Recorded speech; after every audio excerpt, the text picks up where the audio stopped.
महाराज जी, आपके चरणों में कोटि कोटि प्रणाम। महाराज जी, अपने शरीर के किसी संबंधी के कल्याण हेतु प्रतिदिन कितनी माला जप करके उसको प्रभु को समर्पित करें कि वो भी प्रभु का भक्त या शरणागत? ऐसा नहीं होता। उसके पुण्य बढ़ सकते हैं लेकिन वो भक्त नहीं बन सकता। भक्त तो साधु समागम में आवे और स्वयं भक्त बनना चाहे तो भक्त बन सकता है, अन्यथा ऐसा नहीं कि हम 10-20 माला उसको दे दें। उसके पुण्य बढ़ सकते हैं, उसको लौकिक लाभ प्राप्त हो सकता है, लेकिन बौद्धिक स्तर जब तक नहीं बदले, जैसे सांप अंदर बिल के है और ऊपर हम इत्र छिड़क दें, चंदन लगा दें, क्या सांप को पहुंच जाएगा क्या?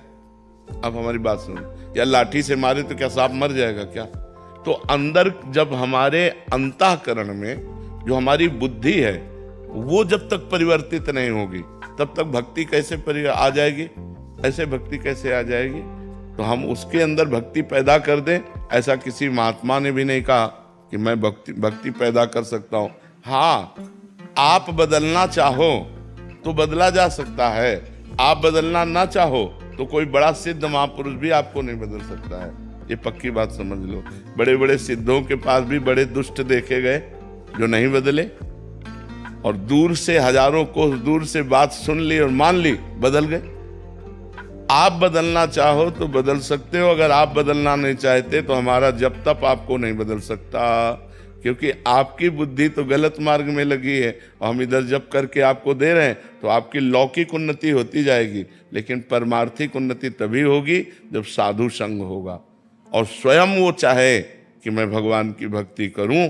ये बात है, संत संग मिल जाए और फिर उसको ये रुचि बढ़ जाए कि मेरा कल्याण हो, मेरा परमार्थ बने, तो बुद्धि बदल जाएगी, अन्यथा ऐसे नहीं बदलेगी। डॉक्टर भावना जी, बेंगलोर। राधे राधे महाराज जी। महाराज जी, कभी कभी मन में भक्ति की लहर बहुत तेजी से उठती है और कभी कभी एकदम विपरीत हो जाती है। महाराज जी, इस स्थिति में कैसे क्या करें महाराज जी? 3 गुण हैं। जब हमारे अंदर सतोगुण आता है, दान, तीर्थयाटन, भजन, शास्त्र स्वाध्याय, भगवान की सेवा, इसकी स्फुरणा होती है। जब रजोगुण आता है, रुपया कमाना, समाज में यश होना, भोग भोगना, नाना प्रकार की रजोगुणी वृत्ति। जब तमोगुण आता है तो निद्रा, आलस्य, प्रमाद, द्वेष, हिंसा, क्रोध, ये गुणों का प्रभाव है। अभी भक्ति नहीं है। भक्ति तो त्रिगुणातीत होती है। सतोगुण, रजोगुण, तमोगुण, तीनों से परे जो होती है वो भक्ति होती है, विशुद्ध भक्ति। अभी तो थोड़ी देर भजन में मन लगा, थोड़ी देर भोग में मन लगा, थोड़ी देर निद्रा, आलस्य, प्रमाद, ये गुणों का चक्र चल रहा है। यदि हम निरंतर नाम जपने का अभ्यास करें तो इस गुण चक्र का भेदन कर सकते हैं। हर समय नाम जप करें, उठते बैठते, चलते फिरते, खाते पीते, सोते जागते, हर समय नाम जप का अभ्यास करें तो ये गुण का चक्र, तमोगुण आया तो नाम जप चल रहा है, रजोगुण आया तो नाम जप चल रहा है, सतोगुण आया तो नाम जप चल रहा है, तो तीनों गुणों की महिमा को दबाकर नाम अपनी महिमा प्रकाशित कर देगा तो भक्ति प्रकाशित हो जाएगी। इसलिए खूब नाम जप करो, नाम जप से ही सब ठीक हो जाएगा। ओंकार दास जी, वृंदावन से। श्री हरिवंश महाराज जी। महाराज जी, आपका कथन है जब भगवान कृपा करते हैं तो वो 3 दुर्लभ चीजें देते हैं, धन, संपदा इत्यादि का हरण कर लेते हैं, सगे संबंधी आदि संबंध विच्छेद हो जाता है। महाराज जी, शरीर में कोई असाध्य रोग दे देते हैं। महाराज जी, इन अवस्थाओं को सुन के तो धीरज टूटने सा लगता है। महाराज जी, फिर भगवत नहीं, कृपा आप नहीं समझ पा रहे। व्यक्ति की आसक्ति 3 ही जगह विशेष होती है। एक तो परिवार में होती है, और एक धन में होती है, और एक शरीर में होती है। 3 जगह आसक्ति होती है ना। और भगवान से जब हम प्रीति करने चलेंगे तो शरीर भी नाशवान, परिवार का संबंध भी नाशवान और धन भी नाशवान। धन किसी का हुआ है क्या? चाहे अरबों खरबों रुपया हो, जब मरोगे तो यहीं रह जाएगा कि नहीं रह जाएगा? चाहे जितना बड़ा परिवार हो, जब शरीर छूटेगा तो यहीं रह जाएगा कि नहीं? चाहे जितना स्वस्थ सुंदर शरीर हो, मरेगा कि नहीं मरेगा? तो भगवान तीनों की आसक्ति का नाश कर देते हैं। धन की आसक्ति का नाश, परिवार की आसक्ति का नाश। बिना परिवार की आसक्ति का नाश हुए भगवत प्रेम थोड़ी होता है। जननी जनक बंधु सुत दारा, तन धन धाम सुहृद परिवारा, सबकी ममता ताग बटोरी, मम पद मन ही बांध बरडोरी। सबकी ममता जब भगवान के चरणों में समर्पित हो, तो अब नहीं समर्पित हो रहा है तो भगवान उनकी ममता का नाश कर देते हैं। भगवान उनके परिवार का नाश थोड़ी कर सकते। किसी भक्त का हमें बताओ, अम्बरीश जी चक्रवर्ती सम्राट है, कितना वैभव है और महान भक्त है, राजा है तो रानियां हैं, पुत्र है, परिवार है। भगवान उनके पुत्र परिवार को मार दिया, भगवान ने उनकी संपत्ति अपहरण कर ली। अम्बरीश जी स्वस्थ थे, क्या भगवान ने उनको असाध्य रोक दिया? नहीं। विभीषण जी को लंका का राज्य दिया एक कल्प तक के लिए, ध्रुव जी को राज्य दिया, प्रहलाद जी को राज्य दिया। तो इसका मतलब समझो, शास्त्र के वाक्यों का अर्थ अगर सही नहीं समझ में आया तो फिर भय आ जाए। शास्त्र निर्भय करने वाले हैं। परिवार की ममता का भगवान नाश कर देते हैं, धन की प्रियता का भगवान नाश कर देते हैं, शरीर की अहमता का नाश कर देते हैं। अब वो कैसे करेंगे, ये उनका खेल है। डॉक्टर हैं, अब हमको थोड़ी चिंता करनी है। और ये तीनों जब तक रहते हैं तब तक जीव की दुर्गति नहीं रुकती। तो भगवान सदगति देने वाले, तो भगवान तो कृपा करके दुर्गति से हटा रहे, तो इसमें भय होने की क्या बात है। वर्षा जी जयपुर से। श्री हरिवंश महाराज जी, महाराज जी साधना में अहंकार और प्रमाद ना बने, इसके लिए हमें क्या करना चाहिए? गुरु चरण सेवा, तिनकी संगति रहत जाति कुल मद सब नंसई, संतत सेवक सदा भजत जे श्री हरिवंशई। भगवत प्रेमी महात्मा जो सदगुरुदेव हैं, उनकी चरण रज माथे पे रोज धारण करे, उनकी आज्ञा का पालन करे, उनके द्वारा दिए हुए गुरुमंत्र पाठ आदि का नियम पूर्वक अगर हम निर्वाह करें तो धीरे धीरे हमारा अहंकार गलित हो जाएगा। क्यों? क्योंकि साधन करने से हमें ज्ञान होगा, और ये अहंकार अज्ञान में टिका हुआ है। जहाँ ज्ञान प्रकट हुआ तो अहंकार नष्ट हो जाएगा, बिना ज्ञान हुए अहंकार नष्ट नहीं होगा। ये अविद्या है। जब विद्या का प्रादुर्भाव हो ज्ञान का, तभी अविद्या ढहे। तो इसलिए हमें अपने सदगुरुदेव की उपासना करनी चाहिए। जो सदगुरुदेव ने नाम मंत्र, जो पाठ, जो उपासना बताई, उसी के अनुसार हम बहुत लंबे समय तक चलते रहें तो हमारा अहंकार धीरे धीरे गलित हो जाएगा। सदगुरुदेव की कृपा से सब ठीक हो जाता है। गुरुदेव कृपा करें तो अहंकार चट से नष्ट हो जाए, क्योंकि यह जन्म जन्म का अहंकार, जन्म मरण के चक्र में फंसाने वाला, गुरुदेव की कृपा दृष्टि पड़ते ही ठीक। अज्ञान तिमिरांधस्य ज्ञानांजन शलाकया चक्षुरुन्मीलितमेन तस्मै श्री गुरुवे नमः। जो गुरुदेव भगवान अज्ञान रूपी अंधकार का नाश करके हमारे ज्ञान रूपी नेत्र खोल देते हैं, ऐसे सदगुरुदेव को प्रणाम है। शांतनु कौशिक जी। राधा वल्लभ। श्री हरिवंश महाराज जी। महाराज जी सबकी आत्मा एक है तो मोक्ष किसका होता है महाराज जी? मोक्ष और कल्याण में क्या अंतर है महाराज जी? मोक्ष होता ही नहीं है। जो मोक्ष कहा गया है वो ये बात कही गई जैसे हमने माइक पकड़े, हमने छोड़ दिया, इसी को मोक्ष कहते हैं। आत्मा को कभी, हमको कभी माइक पकड़ सकता है क्या? तो ये जड़ शरीर आत्मा को कभी पकड़ सकता है क्या? कभी नहीं। आत्मा ने इसे स्वीकार किया। ये भूल मिट जाना ही मोक्ष है। जो मैं शरीर हूं, ये भाव बन गया, ये भूल मिट जाना ही मोक्ष है। इस स्थिति में भी कभी बंधन आत्मा का नहीं है। इस स्थिति में, अज्ञान की स्थिति में भी कभी आत्मा का बंधन हुआ ही नहीं। त्रिकाल में न पहले था, न अब है, न बाद में होगा। जब देखो गोस्वामी तुलसीदास जी लिख रहे हैं बड़ी सूक्ष्मता से, जड़ चेतन ही ग्रंथि पड़ गई। समझ रहे हो? जड़ चेतन ही ग्रंथि पड़ गई, यद्यपि मृषा छूटत कठिनई। यद्यपि झूठी है, जड़ चेतन की ग्रंथि कभी लगी नहीं सकती, पर छूटत ही कठिनई, क्योंकि हमने पकड़ रखा है। हमने मान लिया शरीर मैं हूं, हमने मान लिया हमारा परिवार है, हमने मान लिया मैं कर्ता भोक्ता हूं। अब बंध गए। यही कर्ता भोक्ता भाव जब दिव्य ज्ञान के द्वारा हटता है और ये भाव आ जाता है कि मैं ब्रह्म हूं, तत्त्वमसि, मैं वही परम तत्व हूं, ये बोध अपने आप से अपने आप का हो गया, मुक्त हो गया। क्योंकि पहले भी मुक्त था, बाद में भी मुक्त रहेगा, बीच में भी मुक्त है। उसने पकड़ रखा, उसको किसी ने नहीं पकड़ रखा, कोई गांठ नहीं बनी। पर छूटत कठिनाई, बिना साधना के छूट नहीं सकती है। समझ पा रहे हो? और कल्याण का मतलब है कि जैसे आपकी दुर्गति रुक गई, आप तप लोग गए, जन लोग गए, महार लोग गए, ब्रह्म लोग गए, स्वर्ग लोग गए, उत्तम लोगों को, ये बात है। लेकिन मोक्ष होना मतलब जन्म मरण चक्र से ही निवृत्त हो जाना, किसी लोकांतर में भटकने की बात नहीं, जन्म मरण से ही मोक्ष हो जाना। अब जन्म मरण नहीं होगा। जिसको ये बोध हो गया, मैं करता नहीं, मैं भोगता नहीं, मैं शरीर नहीं, मैं तो परमात्मा स्वरूप हूं, ऐसा बोध हो गया, वाणी से नहीं स्वयं से हो गया, उसकी पहचान है कि उसे कभी मोह नहीं व्याप्त होगा, उसे कभी काम नहीं सताएगा, उसे कभी क्रोध नहीं आएगा, उसे कभी लोभ, ये सड विकार जित अनघ अकामा, कोई उसके अंदर कामना नहीं। वो निष्पाप महापुरुष परम पवित्र आत्मस्वरूप को जो प्राप्त हो गया वो दिव्य हो जाता है। समझ पा रहे हैं? जानवर गधे का उदाहरण दिया, उसको उसका मालिक बांध देता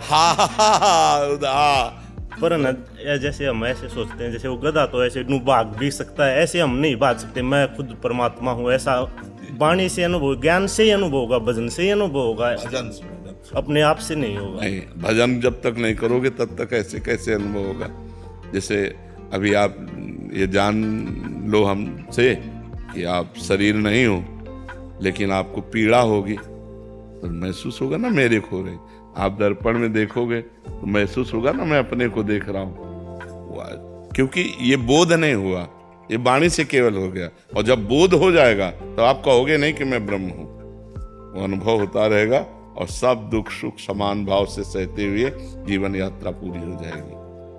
महाराज जैसे हम आपने बता रखा नाम जपते हुए सोना चाहिए, ऐसे मैं सोता हूँ पर न गृहस्थ जीवन में है अशुद्ध हो जाते हैं। हाँ हाँ हाँ, तो नाम जब तो उस समय भी कर सकते। तंद्रा में चलते हैं तो ना अपने आप मंत्र सफरित होने लगता है, इससे कोई अपराध तो नहीं लगता। जैसे जब अब होश में नहीं हो तो कोई बात नहीं है, होश में जब नहीं हो पक्का कन्फर्म नहीं है, जैसे उसमें ऐसा लगता भी है। हाँ हाँ हाँ हाँ, कोई बात नहीं, उसमें कोई बात नहीं। हाँ उसमें कोई बात नहीं। होश में जब आओ तो राधा वल्लभ से हरिवंश, राधा राधा राधा राधा। देवी कल्याण जी उड़ीसा से, राधे राधे महाराज जी। महाराज जी, श्रीमद् भागवत जी में सुना महाराज जी आपके श्रीमुख से कि सुखदेव जी ने श्री परीक्षित जी के अंतिम समय में भगवान और महापुरुषों के चरित्र बोलने के बाद, मतलब पूरा चरित्र बोलने के बाद बोले कि मैंने जो कुछ भी अभी तक वर्णन किया ये है सब वाणी का विलास है। परमार्थ सत्य, मतलब इसमें कैसे, किसका प्रश्न है? हाँ, इसमें बात ये देखनी है कि महाराज ययाति, महाराज नहुस, महाराज अमुक अमुक अमुक नाम रूपों का जो वर्णन किया गया, ये परमार्थ सत्य नहीं है। परमार्थ सत्य एक ब्रह्म है। बेटा परीक्षित, तू ब्रह्म है, ऐसा अनुभव कर। ये आखिरी वचन है श्री सुखदेव जी महाराज के। ये मैंने जो तुम्हें विविध चरित्र सुनाए राजाओं के, विविध भगवत अवतारों के, ये वैराग्य के लिए सुनाया कि यहाँ कोई टीका नहीं, सबको अंतर ध्यान होना पड़ा। ये जितने नाम रूप हैं ये सब आए और गए, सत्य वस्तु तो एक ब्रह्म है और वही ब्रह्म स्वरूप तू है, ऐसा बेटा चिंतन कर। समझ पा रहे हो ना? क्योंकि जितना विलास ये आप देख रहे हैं सृष्टि का, ये सत्य नहीं है। जितना भी विलास देख रहे हैं ये माया में, ब्रह्म सत्यम जगन मिथ्या, ये मिथ्या में है। तो मिथ्या में राजा नहुस हुए, मिथ्या में महाराज ययाति हुए, मिथ्या में पुरुरवा हुए, मिथ्या में ये। अब आखिरी अंतिम जो चिंतन बनाना है जिससे मोक्ष की प्राप्ति होनी है, तक्षक काटे और दुर्गति ना हो, तो इसलिए कहा कि 7 दिन तुम्हारे पास थे तो हमने बड़े बड़े नृपतियों के, बड़े बड़े महापुरुषों के चरित्र सुनाए, जिससे तुम्हें वैराग्य हो जाए कि यहाँ कोई संसार में टिका नहीं, सबको जाना है। और जिनके भी, कहाँ है ययाति, कहाँ है नहुस, कहाँ है पुरुरवा, कहाँ है भगीरथ, बड़े बड़े महापुरुष सब आए और अंतर ध्यान हो गए। लेकिन उनमें जो था, भगीरथ बनने के पहले जो था वो ब्रह्म, भगीरथ बनने के बाद जो बचा वो ब्रह्म, तो बीच में कौन था? ब्रह्म ही था। तो सबको ब्रह्म में भाव में देखते हुए तो अपने को भी देख कि मैं ब्रह्म हूँ। जैसे स्वर्ण है तो पहले भी स्वर्ण था, बाद में आभूषण बिगड़ने के बाद भी स्वर्ण रहेगा, तो बीच में जो आभूषणों के नाम हैं, हार, कंगन, करधनी, अंगूठी, जो भी, वो केवल स्वर्ण ही है, वो नाम रूप मिथ्या है। तो नाम रूप मिथ्या को दिखाया कि जितना भी हमने वर्णन किया ये वाणी का विलास मात्र है। अगर सत्य वस्तु है तो वो ब्रह्म है, जो था, जो है, जो रहेगा, और वही ब्रह्म तू है, ऐसा अनुभव कर तत्त्वमसि, तो तू मुक्त हो जाएगा। बात समझ में आ रही है? हाँ, वो अंतिम उपदेश जो वेदांत का है वो सार भगवान श्री सुखदेव जी ने वहां दिया कि जो सर्व कुछ है वही तू भी है। वेदांत का जो स्वरूप है अपनी आत्मा सब में है और सब अपनी आत्मा में है, इससे अंतर कोई नहीं। एक ही आत्म तत्व है, जो सब तत्व है दिखाई दे रहा है वो मेरी आत्मा ही है, जो आत्मा में ही सब कुछ है। जैसे भगवान कहते हैं कि उमाम पश्यति सर्वत्र सर्वम च मयि पश्यति तस्याहम न प्रणश्यामि सच में न प्रणश्यति। जो सब जगह मेरे को देखता है और मेरे में सबको देखता है, मैं उसकी आंखों से ओझल नहीं होता और वो मेरी दृष्टि से कभी ओझल नहीं होता। ऐसे ही आत्मज्ञान का स्वरूप है, सब अपनी आत्मा है। ये मायामय शब्द है, केवल आत्मा है, वही मैं हूं, वही मैं हूं, वही बोध करा रहे हैं। जब बोध कराना होगा तो ये सूत्र लागू हो जाएगा, ब्रह्म सत्यम जगन मिथ्या।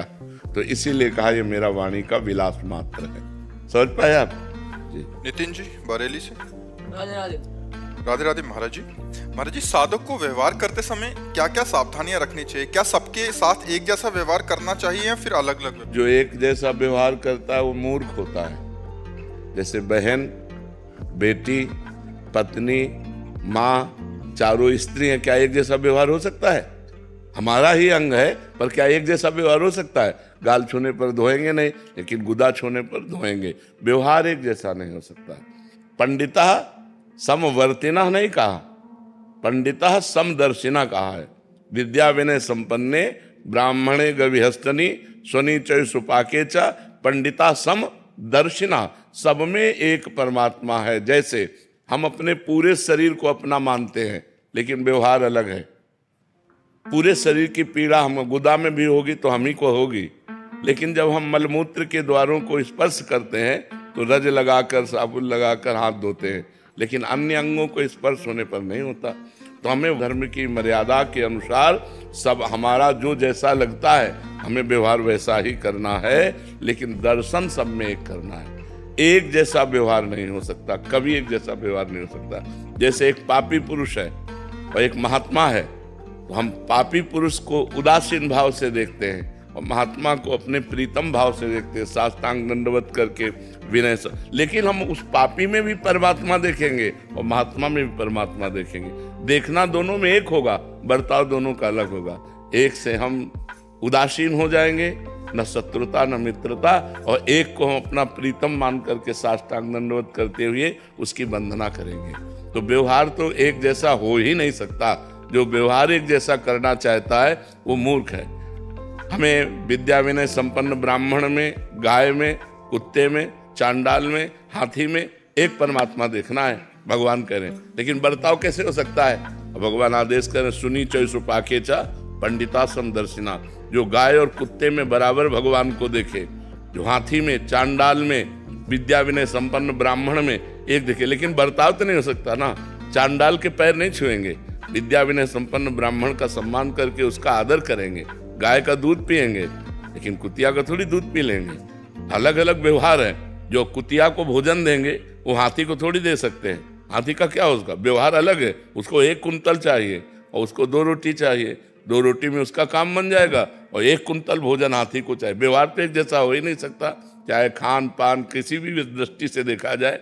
समदर्शिना ये क्रूरापि पापिनो न च सताम संभाष्य दृश्याश्चये सर्वान वस्तुतया निरीक्ष परम स्वाराध्य बुद्धिर्मम। जो क्रूर हैं, पापी हैं, दुष्ट हैं, नीच हैं, वो भी मेरे साक्षात इष्ट देव हैं, ऐसा दर्शन कर सकते हैं। जड़ चेतन जग जीव जत सकल राम में जान, बर्ताव नहीं कर सकते। जो दुष्ट स्वभाव के लोग हैं उनसे उदासीन रहना। उदासीनति रही गोसाई, खल परिहरी स्वान की नहीं। शास्त्र जो कहता है वैसा में व्यवहार करना। व्यवहार के लिए शास्त्र प्रमाण, तस्मात् शास्त्रम प्रमाणम ते कार्याकार्यो व्यवस्थितो।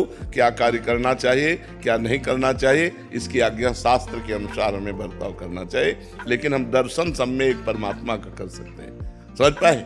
कोमल जी हिसार से। श्री हरिवंश गुरुदेव। श्री हरिवंश महाराज जी। गुरुदेव, जब हमें पता है कि हमारे जीवन में अच्छा बुरा सब श्री जी की इच्छा से होता है, तो हम विपत्ति आने पर विचलित क्यों हो जाते हैं? सब क्योंकि अध्यात्म बल नहीं है। अध्यात्म बल ना होने के कारण, ज्ञान बल ना होने के कारण हमारी बुद्धि जब दुख आती तो दुख में डूब जाती है, जब सुख आती तो सुख में डूब जाती है। अनुकूलता प्रतिकूलता का भोग करने वाली बुद्धि सांसारिक होती है, और जो अनुकूलता और प्रतिकूलता में समता को धारण करे वो आध्यात्मिक बुद्धि होती है। इसीलिए अध्यात्म सर्वश्रेष्ठ सुख है, आत्यंतिक सुख है, जहाँ दुख का नामो निशान नहीं है। बड़े बड़े दुख में भी जो मुस्कुरा करके निकल जाए उसे आध्यात्मिक कहते हैं। सुख दुखे समय कृत्वा लाभा लाभो जया जयो। सुख दुख में, लाभ हानि में, जय पराजय में जो समान भाव रखता है वही योगी है, वही परमात्मा का मार्ग का अनुसरण करने वाला साधक है। तो अभी आप भगवत चिंतन उतना नहीं कर पा रहे हैं जिससे आपके अंदर समता आवे, तो आप नाम जप करो, शास्त्रों का स्वाध्याय करो, सत्संग करो, और जब दुख आवे तो उस समय विचार करो, ये मेरे किसी कर्म का फल है जिसको मैं भोग करके पवित्र हो रही हूँ। और जब सुख आवे तो भगवान की दया का स्मरण करते हुए दूसरों में बांटो। अपने सुख को दूसरों में बांट करके दूसरों को सुख देने की भावना करो, तो सुख के अभिमान से रहित हो जाओगी, और उधर दुख के भोग से रहित हो जाओ। अगर सुख का भोग ना करे लौकिक, तो दुख का भोग अपने आप नहीं होगा। अगर राग ना करे तो द्वेष होगा ही नहीं, काम ना हो तो क्रोध होगा ही नहीं, क्योंकि काम से ही क्रोध, राग से ही द्वेष, और सुख भोग की लालसा ही हमें दुख का अनुभव कराती है। गुरुदेव, जैसे हम श्री जी के सामने अपनी इच्छाएं रख देते हैं, सारी इच्छाएं रख देते हैं, श्री जी के सामने सब इच्छाएं रख देते हैं, और उसके बाद अपनी इच्छा रख के श्री जी को बोल भी देते हैं कि श्री जी देख लेना, आपको जो उचित लगे ना आप वही करना। जी बिल्कुल, उत्तम बात है, ये उत्तम समर्पण की वृत्ति है। लेकिन अभी समर्पण हुआ थोड़ी है, ये तो वाणी से समर्पण है। तनुवांग मनोभिर अमलई सोहम तो आश्रिता। तनु माने शरीर, शरीर से सारी क्रियाएं श्री जी के लिए हों। कोई भी क्रिया प्रतिकूल से विसर्जनम, जो प्रतिकूल है उसका त्याग हो जाए, तो शरीर का समर्पण, जो अभी आप बोले, ये वाणी का समर्पण। और जब मन प्रियालाल के सिवा, धर्म के सिवा कहीं जाए ना, तो मन का समर्पण। और जो स्वयं में अहम बना रहे कि मैं श्यामाजू की, मैं प्रियालाल की, तो अहम का समर्पण। तनु वांग मनोभिर अमलई सोहम तो आश्रिता। निष्काम भाव से, किसी स्वार्थ की वशीभूत होकर नहीं, हे लाडली जू, शरीर से, मन से, वाणी से और स्वयं से मैं आपकी शरण में, तब बात बनती है। स्वयं से भी और वाणी से भी और तन से भी और मन से भी। तन की सारी क्रियाएं भगवत, मन का सारा चिंतन भगवत में, स्वयं भगवान के आश्रित। और शरीर से जब हम क्रियाएं भागवतिक करेंगे ना, तो अपने आप आनंद आने लगेगा। जब हमारे द्वारा शरीर से प्रतिकूल चेष्टाएं होती हैं, तो वही पाप बनकर हमको दुख देते हैं, अन्यथा दुख की कोई गुंजाइश ही नहीं है। क्योंकि जीव ईश्वर का अंश, चैतन्य घन, अमल, अविनाशी सुख स्वरूप है। वो किसी साधन का करे या ना करे, वो सुख स्वरूप है। पर अपने स्वरूप का विस्मरण करके देह भाव में आकर हमारे द्वारा कुछ ऐसे गलत कार्य हो जाते हैं जिनको पाप कहते हैं, और वो हमें चिंता, शोक, भय, दुख प्रदान करते हैं। महाराज जी, क्या आगे चल के ऐसी स्थिति भी आती है कि ये प्रार्थनाएं भी खत्म हो जाती हैं कि अच्छा करो या बुरा करो, ये भी खत्म हो जाता है? हाँ, सब खत्म हो जाता है। क्योंकि जब शरणागति हो जाती तब ये बातें नहीं रहती, मैं आपकी शरण में हूँ, मेरी, वो यंत्रवत चलता रहता है। हाँ बिल्कुल यंत्रवत होता है, और उससे बुरा हो नहीं सकता, क्योंकि अहंकार में ही समस्त दोष विराजमान है। संस्कृति मूल शूल प्रद नाना सकल शोकदायक अभिमाना। जो देहाभिमान है यही जन्म मरण का हेतु है। इसी में काम क्रोध आदि का अटैक होता है, यही हमको बांधे हुए है। अगर भजन के प्रभाव से, सदगुरु की सेवा के प्रभाव से देहाभिमान गलित हो जाए, तो देखेगा गुणानुगुण वर्तन्ते मनुष्या पार्थ सर्वसा। गुणों के द्वारा प्रकृति का शरीर, प्रकृति की क्रियाएं हो रही, पर वो शास्त्र संयमित, क्योंकि भगवान को अर्पित है। अहम गलित हो गया, अहम से पाप होता है। मैं स्त्री हूं तो पुरुष का आकर्षण, मैं स्त्री हूं तो नाना प्रकार के व्यवहार का सृजन, मैं यही हमारे जन्म मरण का हेतु है। और जब यही मैं शुद्ध ब्रह्म स्वरूप हो जो है अनुभव आ जाता है, तो फिर ये सब मलिनताएं नष्ट हो जाती हैं। उसी जब हम भगवान की शरण में हो गए तो अहम नष्ट हुआ। या हम ब्रह्म स्वरूप का चिंतन किया तो अहम नष्ट हुआ। अहम नष्ट हुआ तो गलत काम हो ही नहीं सकते, पाप हो ही नहीं सकता। अगर कोई व्यवहार में ऐसी त्रुटि हो जाती तत्काल भस्म हो जाती, उसके ऊपर लागू नहीं होती, क्योंकि अहंकार नहीं है। अभिनव जी दिल्ली से। राधे राधे। राधे राधे महाराज जी। महाराज जी, देह त्यागने के बाद हमारे इष्ट भगवान की प्रतिमा की चिंता होती है महाराज जी, उनका ध्यान कौन रखेगा महाराज जी? हाँ, ये तो होती है, प्यार के कारण होती है, पर ये तो होगा, ये तो होगा। सब बड़े बड़े महापुरुषों का, जैसे आचार्यों का, हरिदास जी के ठाकुर बिहारी जी तो सेवा हो रही ना, हरिवंश महाप्रभु के ठाकुर जी राधा वल्लभ लाल तो सेवा हो रही, गोपाल भट्ट जी के राधा रमण जी तो सेवा हो रही। अब अपने ठाकुर हैं तो बस यही है, जब तक जीवित हैं तब तक सेवा है। अब इसके बाद उनकी क्या लीला होगी वो खुद जाने, समर्थ है, वो अपना कर लें जो व्यवस्था उनकी करनी हो। पर प्रेमी जनों को तो चिंता होती है। ऐसे हमें भी हुई थी जब हमारा शरीर अत्यंत अस्वस्थ, अब भी अस्वस्थ ही रहता है, तो हमें चिंता हुई कि हमारी श्री जी की सेवा कौन। तो श्री जी ने हजारों हाथ प्रकट कर दिए, हजारों लोग सेवा में सब। तो अगर अपनी प्रियता इष्ट के प्रति है तो वो व्यवस्था कर लेंगे। वो व्यवस्था जीते जी हमारे सामने सेवा होने लगी। हमें चिंता थी कि अब हम सेवा नहीं कर पा रहे, कैसे सेवा होगी श्री जी की सेवा। और बहुत अच्छे से सब सेवा हो रही, श्री जी के ऐसे प्रताप उदय हुए, वो अपनी सेवा करा रहे हैं। तो ऐसे ही अपने इष्ट से प्रार्थना करें कि आप अपनी देख लेना, अपनी व्यवस्था कर लेना, तो किसी न किसी को प्रेरित करके वो उनके पास चले जाएंगे। जैसे एक वयोवृद्ध माता मथुरा में रहती थी, तो ठाकुर मदन मोहन जी उनके घर में रहते थे, तो सेवा करती थी। तो उनको चिंता हुई कि मेरे बाद इनकी सेवा कौन करेगा। तो भिक्षा मांगने गए सनातन गोस्वामी, तो ठाकुर जी ने कहा इनको दे दो हमें। सनातन गोस्वामी को दे दिया। और आज भी मदन मोहन जी करौली में है, करौली में मदन मोहन जी विराजमान है। खूब ठाठ बाट से सेवा हो रही ठाकुर जी की। तो अपने ठाकुर जी से प्रार्थना कर दे कि जब तक हम जीवित हैं, हमारे शरीर में बल है, तब तक हम आपकी सेवा में, इसके बाद आप अपनी कोई व्यवस्था कर लेना, ऐसे मत बैठे रहना, नहीं तो हमें चिंता है। ऐसी बात करोगे तो कर लेंगे, ऐसी व्यवस्था कर लेंगे। ये होती है, प्रेमी जनों को होती है, ये हमारे बाद हमारे इष्ट को कौन दुलार करेगा, ये होता है, ऐसा होता है, ऐसा होता है। मतलब बहुत जोर से होता है। जब शरीर को कोई हानि नजर आती है कि अब कभी छूट सकता है, तब लगता है कि इनको कौन दुलार करेगा, इनको कौन सेवा करेगा, हम जैसे प्यार करते हैं वैसे इनको कौन। यही प्रेमी जनों का प्यार। यद्यपि भगवान तो अविनाशी सच्चिदानंद घन कणकणवासी है, पर यह भक्तों का एक अपना लाड़ होता है, एक अपना प्यार होता है जी। रमन कुमार जी। राधा वल्लभ श्री हरि। राधा वल्लभ श्री हरिवंश महाराज जी। महाराज जी, मैं रोज सुबह से रात तक दुकान पर होता हूँ, ज्यादा तीर्थ गंगा स्नान इत्यादि ज्यादा नहीं कर पाता। दूसरों को लेकर ख्याल आता है कि काश हम भी ये सब कर पाते। ये इस विचार से कैसे मुक्ति पाए? नाम से बढ़कर के कोई तीर्थ नहीं है। और आप दुकानदार हो तो बहुत बढ़िया समय आपको मिलेगा। ग्राहक में भगवान की भावना करो और ईमानदारी की तौल रखो और ईमानदारी का मुनाफा रखो और उसके अनुसार व्यवहार करते हुए नाम जप करो। तीर्थे में बैठे हो, आप अपनी दुकान में हो, मानो तीर्थ में बैठे हुए हो। जहाँ भगवान का नाम है वहाँ समस्त पवित्रता रहती है। जो निरंतर भगवान का नाम जप करते हैं वो तीर्थों को तीर्थत्व प्रदान करने की सामर्थ्य रखते हैं। तीर्थी कुर्वन्ति तीर्थानि, वो तीर्थों को भी, तो नाम जप बहुत बड़ी पवित्र वस्तु है। तो आप सोचो कि वो तीर्थ जा रहे हैं और मैं बैठे बैठे नाम जप कर रहा हूँ, भगवान की हम पर बड़ी कृपा है। नाम जप करते हुए बेईमानी ना करो, कम मत तौलो। जो भी व्यापार कर रहे हो बिल्कुल शुद्ध व्यापार करो कि भाई 100 का लाए 100 का देते हैं, इसमें कोई बेईमानी नहीं है। क्योंकि हम व्यापारी हैं, हमारे परिवार है, उसी से चलता है परिवार। तो ऐसे नाम जप करते हुए, हाँ, अब उसमें मीटर में कमी मत करो, लीटर में कमी मत करो, तौल में कमी मत करो, बस ये बात सही रखो। और मुनाफा तो सबको ही लेता है, व्यापार तो मुनाफे के लिए ही होता है। और खूब नाम जप करो। तीर्थ, जितने भी तीर्थ है वो सब तीर्थपाद भगवान के हैं। और जब आप नाम जप करोगे तीर्थपाद भगवान का, तो आप परम पवित्र हो जाओगे। देखो, अपवित्र पवित्रो वा सर्वावस्थांगतो पीवा यह स्मरेत पुंडरीकाक्षम सवायाभ्यंतरा शुचि। वो वाह्य और अभ्यंतर दोनों से पवित्र हो जाता है जो कमल नयन भगवान श्री हरि का स्मरण करता है।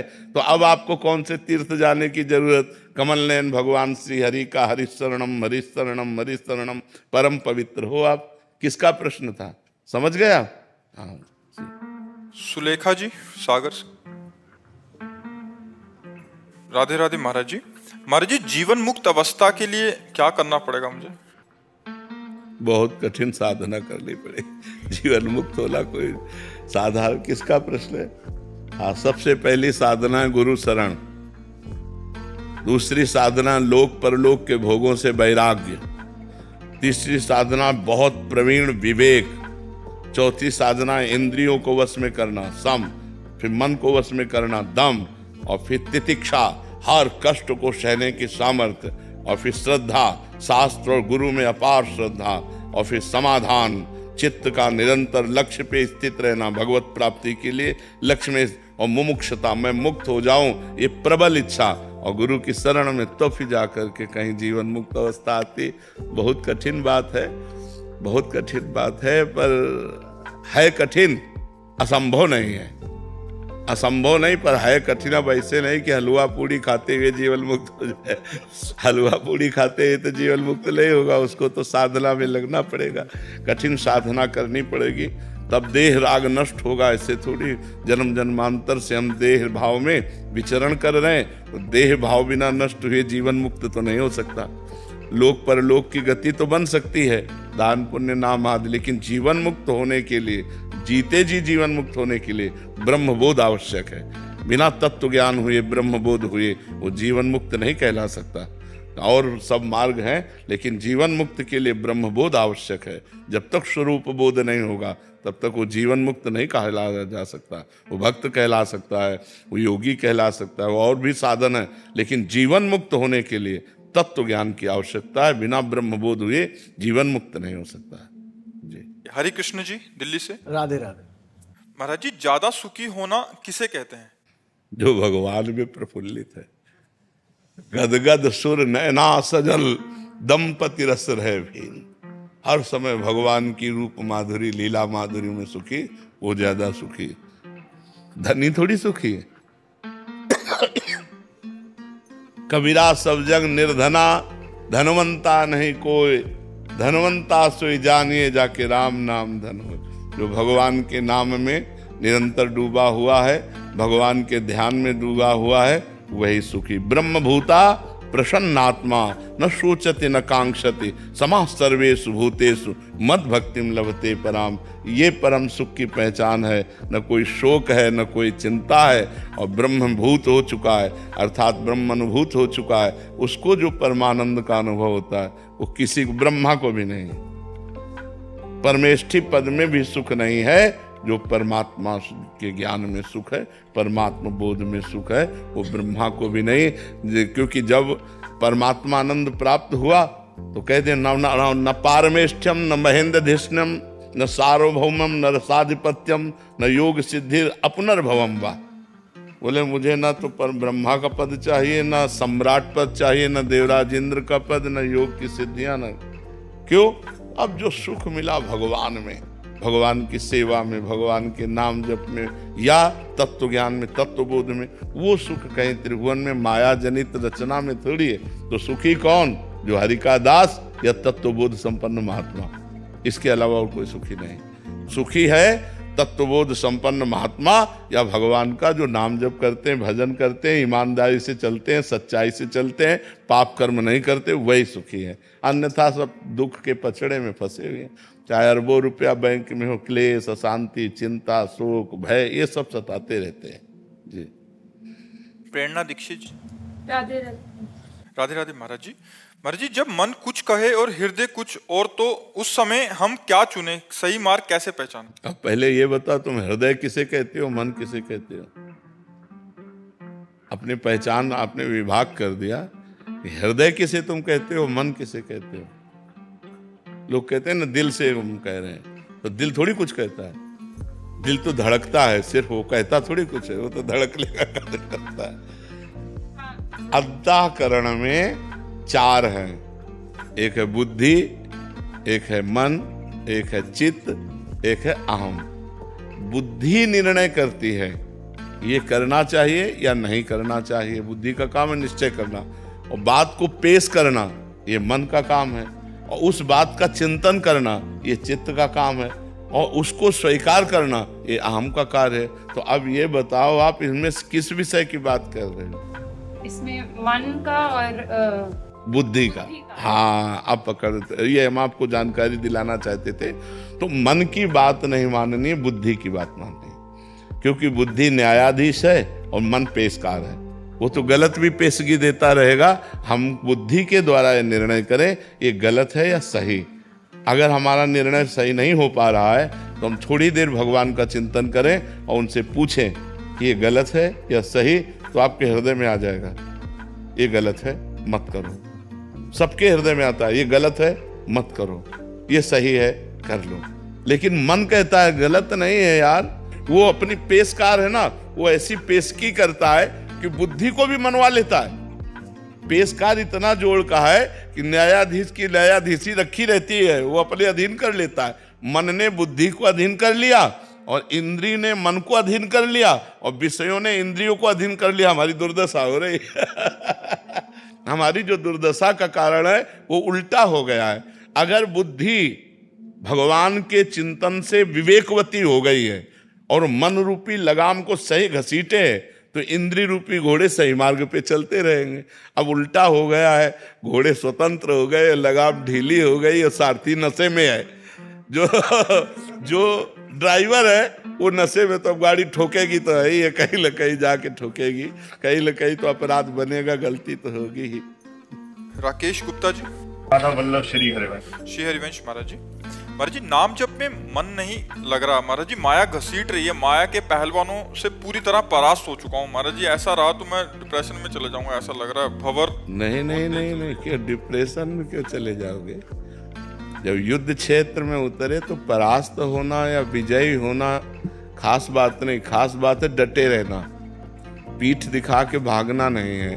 जब हम भगवान के मार्ग में चले हैं तो हमें डटे रहना है। और देखो, मन लगे या ना लगे, अगर हमको विष खवा दिया जाए तो मार ही देगा।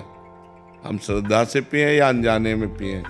आग को अगर कोई भूल से छू ले या सही में छुआ दे तो जला ही देगी, क्योंकि उसमें दाहिका शक्ति है, विष में मारण शक्ति है और नाम में तारण शक्ति है। जैसे हम राम राम राधा राधा हरि हरि रट रहे हैं, हमारा मन नहीं लग रहा है तो भी हमारा कल्याण होगा, पक्का कल्याण होगा। इस बात पर विश्वास कीजिए। भगवान को जब ये बोलते हुए अर्जुन जी ने सुना कि जिसको अपने मन को वश में करने की प्रक्रिया नहीं आई, इंद्रियों को वश में नहीं किया, तो उसको योग प्राप्त होना, भगवत प्राप्ति होना कठिन है।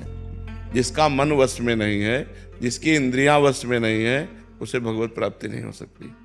तो अर्जुन जी को बड़ा संशय हुआ। अर्जुन जी ने प्रश्न किया कि भगवान, जो आपका नाम जप करता है, इंद्रियों को वश में नहीं कर पाया है, मन को वश में नहीं कर पाया है, फिर उसकी गति क्या होगी? जो इंद्रियों को वश में किए हैं, मन को वश में किए हैं, आपका भजन कर रहे हैं, वो भगवत प्राप्त हो जाएंगे, उनका तो काम बन गया। लेकिन जो नाम जप कर रहा है, कथा कीर्तन कर रहा है, लेकिन उसका मन वश में नहीं है, इंद्रियां वश में नहीं है, जो मन आया सो अपनी मनमानी करवा लेते हैं, तो उसकी गति क्या होगी? तो बहुत सुनने लायक बात है। वो नरक नहीं जाएगा। भगवान के भक्त का पतन नहीं होता। नामे भक्ता प्रणश्यति, भगवान के भक्त का नाश नहीं होता। पहली बात तो नरक नहीं जाएगा, दूसरी बात स्वर्ग नहीं जाएगा, क्योंकि स्वर्ग की उसने कामना नहीं की, और मोक्ष होगा नहीं क्योंकि इतना साधन नहीं हुआ। तो उसका कुलवान श्रीवान ऐसे घर में जन्म होगा जहां भक्ति का माहौल होगा, खूब ऐश्वर्य होगा, और बचपन से उसे भक्ति का ऐसा अनुकूल वातावरण मिलेगा कि इस जन्म में ऐसा भजन करेगा, इंद्रियों और मन को उसमें करे और भगवान को प्राप्त हो जाएगा। एक जन्म और हो तो घाटे का तो सौदा है नहीं। डिप्रेशन में क्यों जाओगे?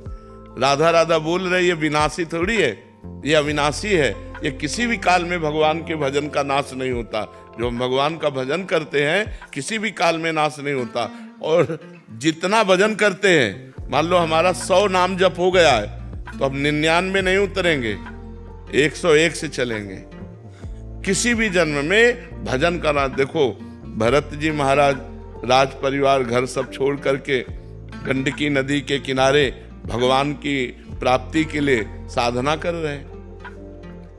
एक दिन वो अर्घ दे रहे थे भगवान सूर्य को, इतने में एक सिंह ने दहाड़ मारी और हिरनी ने छलांग लगाई। वो गर्भवती थी, उसका बच्चा जल में गिर गया। अब कोई भी दयावान पुरुष कैसे देख सकता है कि वो बच्चा नवजात पानी में बह जाए। दौड़ के उठा लिया, उठा के अपने आश्रम में लाए, उसका पालन पोषण करने लगे। हरी हरी दूब तोड़ के लाना, पवाना, दुलार करना। अब उसमें ममता हो गई, अब उसको छोड़ ही नहीं पाए, तो अंतिम समय हिरण का चिंतन बन गया। तो अगला जन्म उनका हिरण का हुआ, लेकिन भजन नहीं छूटा। आप भागवत में पढ़ के देख लीजिए, उस हिरण शरीर को गंडकी नदी में खड़ा करते और सूखे पत्ते खा करके वही मंत्र जपते जो राजर्षि भरत के रूप में भजन किया, और अगला जन्म ब्रह्मबोध संपन्न महापुरुष जड़ भरत के रूप में हुआ। भजन का कभी नाश नहीं होता, इसलिए डिप्रेशन वाली तो सब बात ही नहीं।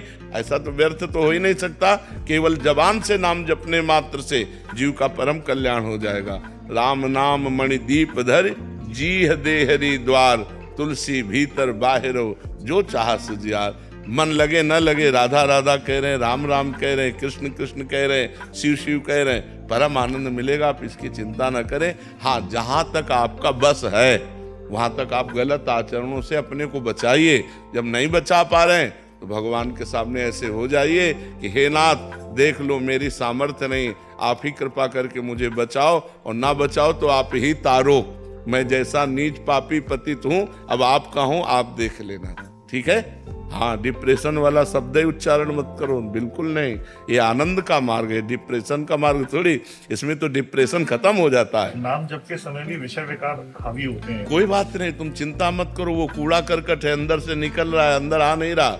जब नाम जप करते हैं और गंदी गंदी बातें मन में आती हैं, तो मन में आती नहीं है, वो मन से जाती हैं, क्योंकि नाम जप चल रहा है, वो मन को निर्मल कर रहा है। और उस समय ऐसी भावना करो कि हमारे मन से गंदगी निकल रही है, आ नहीं रही, क्योंकि भगवान के नाम का पहरा है। नाम पाहरू दिवस निशी, तो पहरेदार बहुत जोर का है, तो अंदर तो आ नहीं सकता। अंदर की गंदगी मार मार के बाहर निकाली जा रही, ऐसी भावना करना चाहिए।